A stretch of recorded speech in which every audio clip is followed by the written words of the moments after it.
Hey everyone, RogueGold here, and this morning we have the Year 6 Season 1 PTS patch notes to go over for the Division 2. And my friends, our prayers have been answered. We're talking major rifle focus this season, we're talking exotic shotgun. I'm very excited to get into this. Before we do, just wanted to remind you all that the preload for the PTS is live. If you own the Division 2 on UB Connect on PC, then you can go to your library and it should appear there to download. Additionally, I will be going live tomorrow morning with the PTS so we can check out all of this stuff for ourselves. Exact timings will be posted on the community tab. But I know what you're all here for, so let's not waste any more time and get right into the patch notes.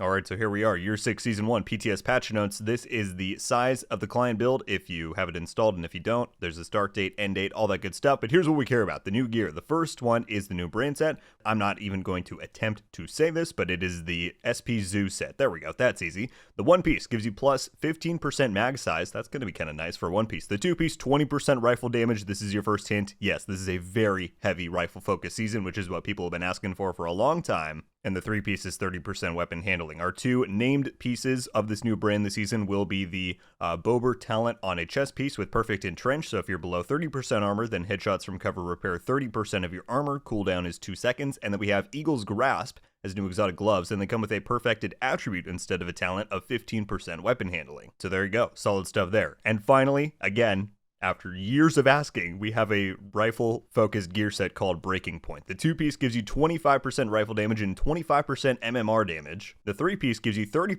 headshot damage and 15% weapon handling, and the four-piece has a new unique talent called On Point. Here we go. Landing a shot using a rifle or MMR grants a stack. Reloading will grant 2% weapon handling and 2% weapon damage per stack for 10 seconds. No stacks are required while the bonuses are active. The timer running out will refill your magazine. Switching weapons while the bonuses are active will stop the effect and refill your mag. Switching weapons while the bonuses are not active will remove all stacks and refill your magazine. So I kind of like this. Basically what it's saying is that the more you go down in your mag for a rifle or a marksman, but I think most people will use this with rifles, you're going to build up those stacks, right? And then once you reload, it activates it. You have that 10-second period of big spike in damage and handling and just accuracy. And then once it runs out, it just refills your mag and you can start building again right away. So it should be a very good cycle to go through in gameplay. Definitely excited to check this out. We then have, of course, the amplification bonuses for the chest and backpack. On the chest, you have Point of No Return. It increases the on-point bonus damage timer from 10 to 15 seconds, so you have even more time to deal that damage. And then if you run the backpack one called Point of Honor, it increases the weapon damage bonus from 2 to 3%.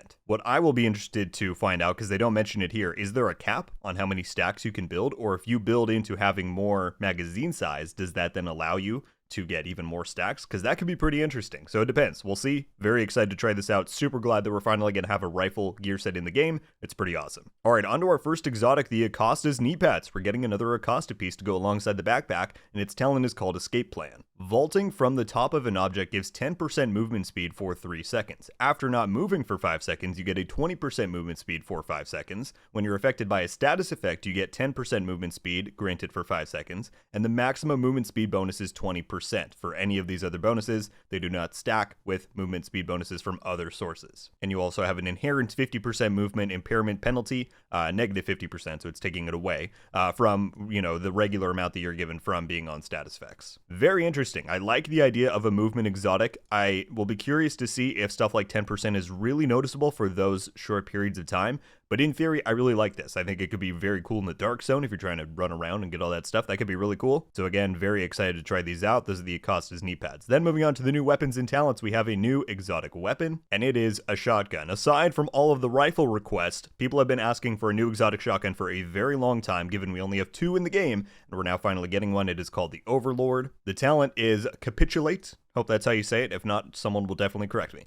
Hitting an enemy will apply a stack of negative 1.5% movement speed for each pellet hit for 5 seconds. Shooting again will reapply the stacks. This is definitely very interesting. I wonder how good it's going to be in like regular PvE content. Where I see this really coming into play is in stuff like the incursion or raids, if there's a way to work this into a specific boss mechanic or a certain encounter, or of course in PvP. Those are the two spots where I could really see the Overlord shining. But I like the idea. I like these movements things that they're leaning into. I think that's a cool aspect. So I don't know. We then have the mods that are going to be on it. For the optic, you get 15% crit damage, you get 15 reload speed for the magazine, and the underbarrel gives you 20% stability. So yeah, I'm curious to see what kind of shotgun it's going to be, what archetype, what model, and yeah, I'm excited to try this one out as well. We then move on to the new named weapons and talents. The first up is Brazen, is a brand new weapon talent that you can get on, I would assume, most high ends. You receive 1% amplified damage on the next shot with the weapon for each pellet that hits the target if at least 6 pellets hit. So I correct myself. This is probably a shotgun only talent, of course, but that sounds pretty interesting. Kind of like sustained damage if you keep shooting the same target, or even if you switch around, I guess.